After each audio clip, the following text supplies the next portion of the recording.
Boa tarde. Miguel Albuquerque quebrou hoje o silêncio e atacou duramente as novas regras do subsídio social de mobilidade. Na sua primeira reação pública ao novo modelo proposto pelo Governo da República, o presidente do Governo Regional classifica o documento como inconstitucional. O que esta lei vem introduzir foi algo que ao fim de 50 anos de autonomia ninguém pensava. Quer introduzir uma discriminação relativamente aos portugueses residentes nas ilhas que é inconstitucional e inaceitável. E eu, como não confio nas decisões do Tribunal Constitucional, vai à Assembleia da República e na Assembleia da República vamos ver quais são as forças políticas que estão contra a discriminação dos madeirenses e dos porto-santenses e quais são aquelas que se abstêm e que pactuam com esta violação flagrante dos nossos direitos. Miguel Albuquerque desafia agora os partidos com assento na Assembleia da República a chumbar o diploma. Para sustentar que a medida é discriminatória, o governante recorreu a exemplos práticos. Questiona por que razão se exige folha limpa aos ilhéus para entrarem num avião quando o Estado subsidia os transportes públicos no continente sem pedir cadastro fiscal aos passageiros. Você concorda que quem vai viajar é na CP, quem vai viajar no metro, quem vai viajar na Trastejo, quem vai viajar em todas estas empresas públicas altamente subsidiadas pelo Estado, tem que ter a sua situação fiscal e da segurança social em ordem. Mas deixe-me explicar. Ou seja, a dívida fiscal não significa também uma infração, como eu acabei de dizer. Portanto, se não significa uma infração, mas implica uma situação de cidadania que até pode ser avaliada nos tribunais, você não pode ser penalizado, que isso é inconstitucional. O presidente do governo lembra a este propósito que qualquer cidadão pode ter uma dívida por mero lapso ou por estar a contestar um imposto em tribunal. Claro que é aceitável, até que você pode ser devedor e não se ter dolo. Imagine que você não concorda com o imposto que lhe é aplicado, recorre de uma execução ou contesta a decisão fiscal, vai para o tribunal, você fica devedor e depois ganha, como já me aconteceu, e ganha o processo. Você não está a praticar um ato com intenção ou vontade de prejudicar ao Estado ou de malvadez. Você não é um criminoso. Ou seja, você pode ter um azar na vida ou não ter uma concordância com a execução fiscal e ainda há pouco estava uma pessoa a me dizer que tinha uma execução fiscal porque tinha esquecido de pagar uma taxa de um cemitério de 26 euros. Tem uma execução fiscal, já não pode viajar. Nada disto tem sentido. A concluir esta primeira reação pública às novas regras, Miguel Albuquerque deixa um aviso direto ao próprio PSD e a Luís Montenegro: não aceita fretes políticos.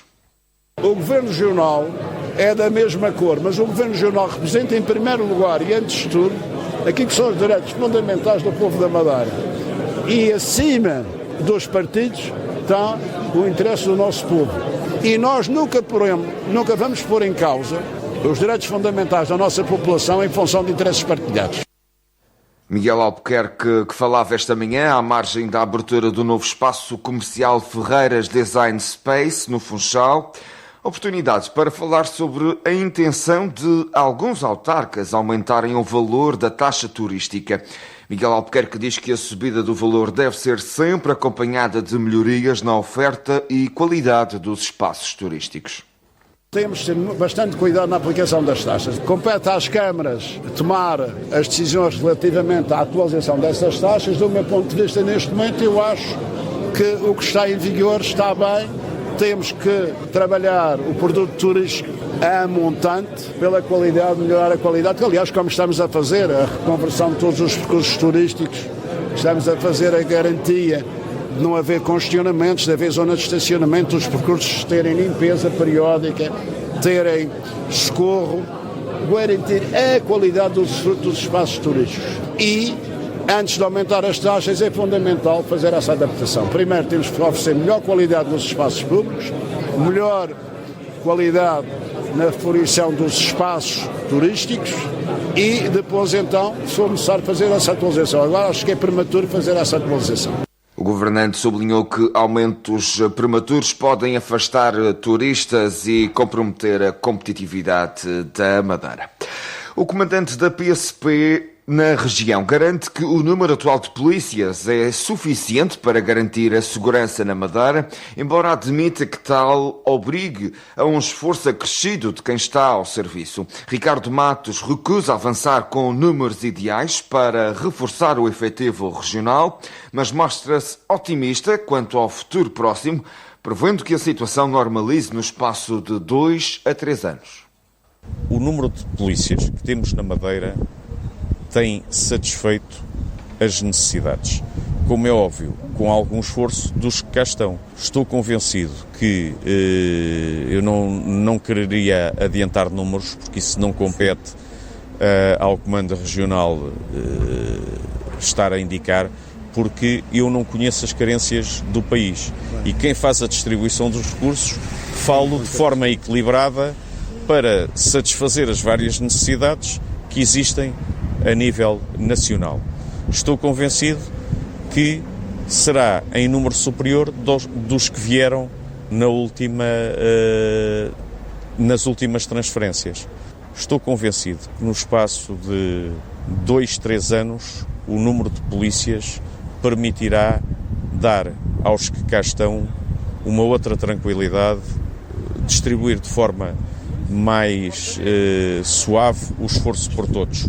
A ginástica nos recursos humanos explica-se pelo investimento da corporação. Ricardo Matos lembra que as grandes admissões do passado correspondem agora a uma vaga de reformas e que as novas entradas não têm compensado as saídas. Contudo, o cenário está a mudar. Com um curso a decorrer e outro prestes a começar, a Polícia de Segurança Pública prepara-se para colocar na rua mais de 1.000 novos agentes até ao final do ano. A Polícia de Segurança Pública atravessa, como é do conhecimento geral, limitações a nível pessoal. Nós, durante muitos anos, tivemos grandes entradas de efetivos na Polícia de Segurança Pública que neste momento estão a chegar à sua idade de reforma. Ultimamente, as entradas não têm correspondido ao número das pessoas que pretendem sair. Portanto, houve aqui limitação relativamente às pessoas que vão sair. Estamos agora a fazer um grande esforço de rejuvenescimento do efetivo da corporação. Neste momento estão em formação 500 novos elementos. Em finais de maio, em princípio, entrarão mais 800 em formação e que calculamos que até ao final do ano estejam prontos a vir para a rua. Serão 1.300 elementos que já contribuirão de alguma forma para minimizar as carências que existem a nível de recursos humanos. Ricardo Matos, comandante da PSP, a apontar para o final do ano como um momento de viragem no rejuvenescimento da força policial.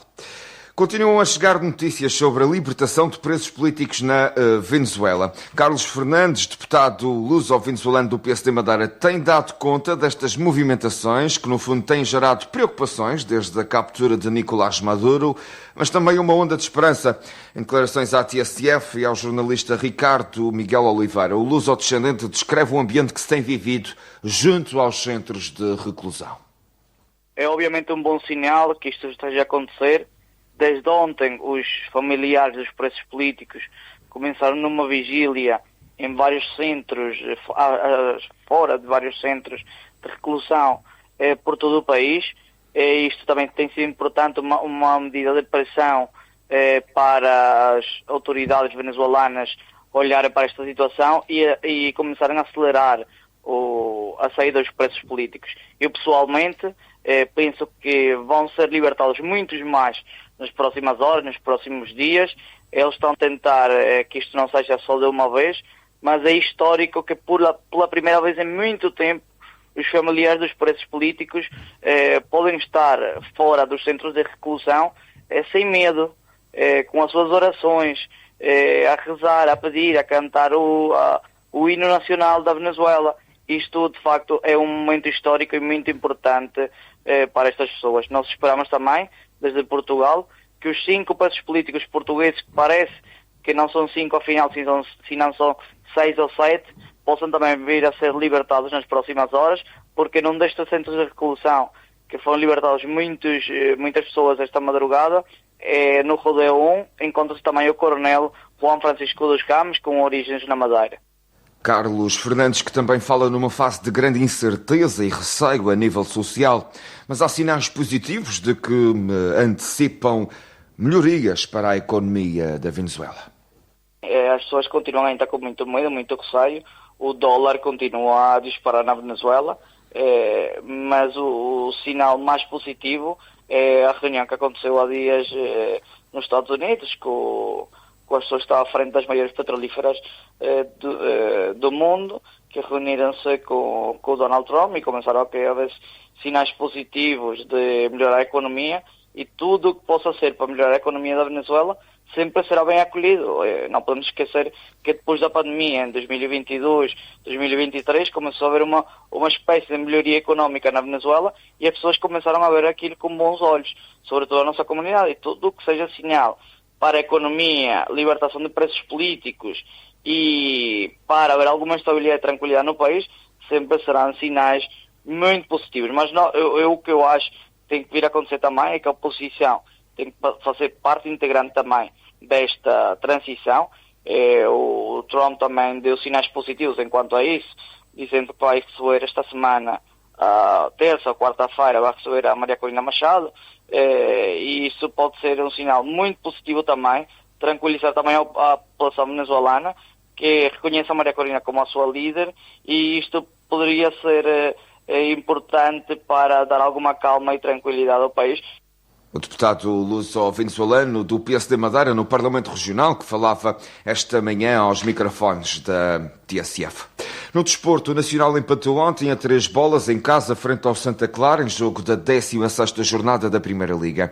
A equipa açoriana esteve a vencer por 2-0, com golos de Vinícius e Paulo Vítor. Contudo, o Nacional chegou a dar a volta ao marcador com 3 golos de Chucho Ramírez. Mas em período de descontos, mesmo ao cair do pano, o Santa Clara chegou ao empate por Elias Manuel. Empate com um sabor amargo para Tiago Margarito. Logicamente que sim. Depois de termos conseguido dar a volta ao jogo, tivemos uma entrada em falso completamente que permitiu ao adversário ter uma vantagem de 2 golos.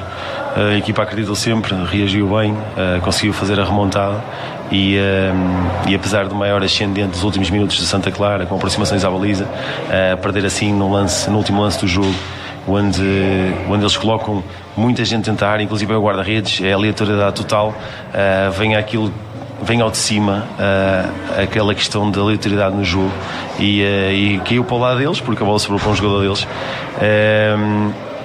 Quero valorizar aquilo que a equipa fez, porque a equipa conseguiu virar um resultado de uma desvantagem de 2 golos, e penso que foi um grande jogo de futebol. Um grande jogo de futebol, nas palavras do treinador do Nacional. Do lado do Santa Clara, Vasco Matos considera a divisão de pontos como o resultado mais justo. Uma entrada muito forte da nossa equipa no jogo. Conseguimos fazer 2 golos, pois obviamente não podemos sofrer os golos que sofremos daquela maneira, e deixámos o Nacional entrar no jogo. Sabemos que é um campo difícil, é uma equipa também muito bem organizada, bem trabalhada, com muita alma, e deram a volta ao jogo. E aí a minha equipa nunca desistiu, manteve sempre aquilo que é o nosso equilíbrio, a nossa identidade. Criámos muitas situações na segunda parte, muitas situações de finalização. Acabámos, na minha opinião, de uma forma justa, conseguir o empate. Depois deste jogo, os insulares que moram na Primeira Liga estão empatados. As duas equipas ocupam o 13º lugar com 17 pontos, a 5 pontos da despromoção. Já na Segunda Liga, o Marítimo protagonizou uma reviravolta e venceu na deslocação a Trás-os-Montes. Venceu por 3-2 o Desportivo de Chaves no jogo que fechou a primeira volta do campeonato. Vitória fundamental que faz manter viva a esperança na subida de divisão, conforme deu nota Rafael Guzo, médio do Marítimo, na flash interview da Sport TV. Estamos felizes pelos 3 pontos, acho que não fizemos um grande jogo, beneficiamos também de jogar com mais um. O Chaves esteve muito bem até à expulsão e coube-nos a nós depois reagir, falamos ao intervalo e conseguimos agora a vitória nos minutos finais.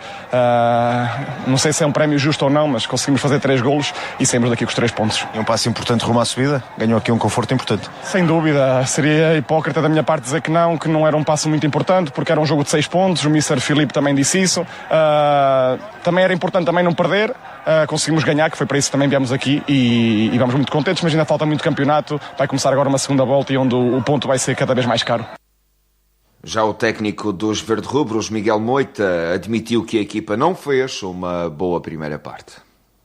A primeira parte um pouco mais complicada, eu acho que o Chaves conseguiu contrariar bem a nossa pressão alta em determinados momentos, conseguiu meter bastantes bolas em profundidade e a nossa pressão acabou por em alguns momentos não funcionar. Começamos o jogo logo com uma falta que depois origina o golo sofrido, mas acho que reagimos muito bem. Depois desse momento conseguimos ter bola, conseguimos encostar-nos no meio campo ofensivo do adversário e chegamos ao empate. Depois da segunda parte eu penso que acaba por ser um jogo quase sem história, porque nós dominamos todas as operações, o Chaves também com menos um acabou por baixar bastante o bloco, mas nós, não só em termos táticos, mas também em termos de atitude, de acreditar até ao último minuto, eu acho que os jogadores foram inexcedíveis, foram fantásticos mesmo. Marítimo, que é líder da segunda Liga, com 36 pontos somados em 17 jogos, tem mais 7 pontos que o segundo classificado, o Académico de Viseu. A fechar, nota para a previsão do agravamento do estado do tempo. O Instituto Português do Mar e da Atmosfera emitiu avisos amarelos para o arquipélago, com a chuva a regressar já nas próximas horas. A Costa Sul e as regiões montanhosas vão estar sob aviso amarelo entre as 6 da tarde de hoje e a meia-noite, devido à previsão de precipitação por vezes forte.